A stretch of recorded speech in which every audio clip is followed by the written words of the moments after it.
23. Tuan muda ketiga yang memutar secara mental. Mata Cheng Anya terbuka lebar. Saat dia menatap tajam ke kantor presiden, dia menarik nafas dalam-dalam. Kemarahan batinnya yang membara dengan intens. Chen, kamu cabul, binatang buas. Beraninya kau memperlakukanku sebagai bukan apa-apa. Seolah-olah mengambil makan siangnya tidak cukup buruk. Berjalan pergi begitu tidak berperasaan di depannya, membawanya ke tingkat yang lebih tinggi. Apakah dia berpikir bahwa dia dengan dia menatapnya tidak akan berani memakan makan siangnya? Dia tidak melihat orang-orang yang tidak tahu malu, tetapi tidak ada yang tidak tahu malu seperti tuan muda ketiga Y. Saat dia berpikir untuk bergegas masuk, tuan muda ketiga Y mengeluarkan kotak makan siang dari kantor presiden dan melemparkannya benda merah. Cheng Anya tanpa sadar mengeluarkan tangan dan menangkapnya. Mie daging sapi rebus Master Kang. Apakah tuan muda ketiga Y beriklan untuk tuan Kang? Mata Anya melebar. Bos Y, bagaimana mungkin Anda orang yang kaya raya mengonsumsi mie instan orang biasa? Anda harus mengonsumsi makanan eksotis seperti hati beruang dan hati macan tutul, karena itu jauh lebih cocok untuk Anda yang boros. Nona Cheng, makan mie instan? Tuan muda ketiga berkata dengan tenang dan tidak memarah atau terengah-engah. Cheng Anya mendengarnya dan tidak sabar untuk menerkamnya dan meretasnya 2 kali. Penampilan tuan muda ketiga Y tampaknya menyiratkan bahwa mie instan adalah hadiah untuk Cheng Anya. Bos Y, kamu mencuri makan siangku.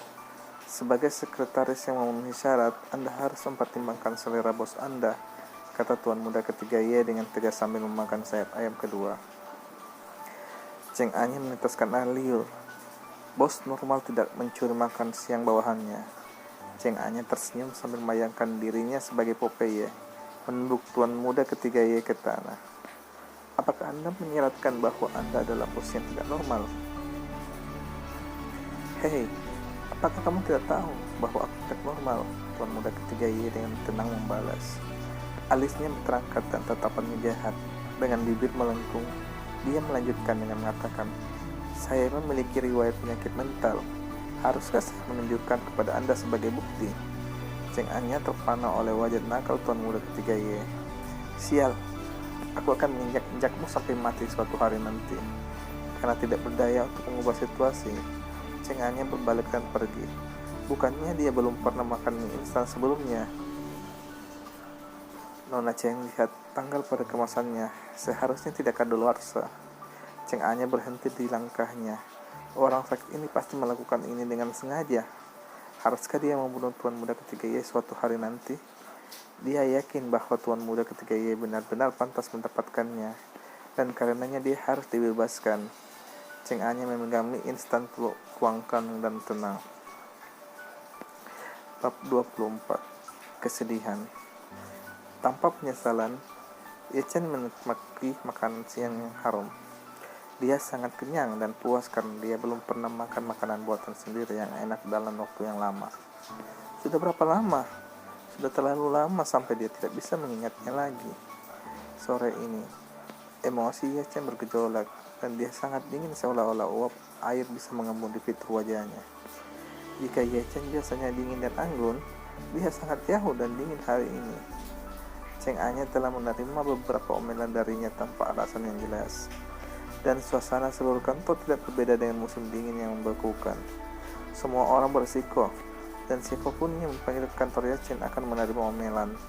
Cheng Anya tahu bahwa Chen benar-benar kesal. Menjelang penghujung hari, Chen meminta Cheng Anya untuk membuatkan secangkir kopi untuknya. Ketika Anya membawa kopi, Chen berdiri di depan jendela dari lantai ke langit-langit. Sosoknya yang rapi memancarkan kehadiran yang menindas. Saat itu senja dan cahaya hangat matahari terbenam memenuhi seluruh kantor dengan suasana hangat. Cheng hanya meletakkan kopi dan mengingatkan Chen tentang itu. Nona Cheng, tolong membatalkan janji saya untuk malam ini, kata tuan muda ketika Y dengan suara yang sedikit membosankan dan tidak berbalik. Ada kesedihan yang mendalam dalam suara tuan muda ketiga Y. Iya, Saat Cheng Anya perlahan jalan keluar dari kantor presiden, dia tidak bisa tidak melihat tuan muda ketiga Ye lagi. Dia memiliki pesona yang kuat dan selalu tanpa sadar menarik perhatian orang lain. Dia elegan, dingin, kejam. Dia adalah homme fatal yang sempurna. Menurutnya, tuan muda ketiga Ye sangat kuat, hampir maha kuasa. Namun, rasa sedih dan nostalgia mengalir melalui tuan muda ketiga Ye hari ini. Dia seperti merindukan seseorang dan kehangatan matahari terbenam tidak berpengaruh padanya. Bahkan kehangatan matahari terbenam tidak bisa mencapai pikiran dan kesedihannya. Hati Cheng Anya sedikit sakit. Semakin kuat seseorang, semakin mereka akan menyembunyikan kelemahan mereka. Tidak menangis, tidak menunjukkan kelemahan mereka. Orang-orang seperti itu pada kenyataannya memiliki tempat di hati mereka yang rapuh dan jauh lebih lembut daripada orang lain. Pengaturan seperti itu dikomunikasikan dengan orang seperti itu, dan bayangan seperti itu membuat pemeran utama tragis yang sangat sempurna dalam drama Hammy apapun. Tuan muda ketiga Ye, apakah Anda menjadi lebih tragis dan sentimental? Itu benar-benar sempurna. Bab 25. Anak tidak sah. Daerah ini daerah pemukiman orang kaya, dipagari dengan berbagai rumah mewah bergaya Eropa, Inggris, dan Gotik. Terletak di tengah-tengah gunung itu, tengah gunung itu memberikan pemandangan yang mewah dan spektakuler. Rolls Royce perak berhenti di depan sebuah villa bergaya Eropa. Ye Chen membuka pintu dan dengan anggun berjalan ke villa. Dia sedikit lebih jauh dari biasanya dan agresif seperti yang dilakukan di pusat perbelanjaan. Namun dia jelas menahan diri. Tuan muda ketiga Ye, kamu kembali, ayahmu sedang menunggumu, kata kepala pelayan yang lebih tua sambil dengan sopan membiarkan Ye Chen masuk. Villa itu didekorasi dengan mewah oleh tangan pengrajin ahli, dan itu sangat mewah. Penuntulan emas di sekitar villa hampir membuat Ye Chen terpesona. Tatapan Ye Chen mengkhianati ejekan yang nyaris tak terlihat. Jika ada sesuatu yang diberikan villa kepadanya, itu hanyalah jarak yang intens dan dingin yang menggigit. Ye Zhenxiang duduk dengan anggun di kursi tuannya. Cambangnya berwarna putih dan sebuah tongkat di tangannya. Lelaki tua itu yang pernah menjadi sosok berpengaruh dan berwibawa di dunia bisnis, tampaknya menjadi tumpul, namun tetap memiliki visi yang tajam. Istri ketiganya, Ruan Chuiyu, yang berusia di bawah 30 tahun, duduk di sampingnya dan mencibir.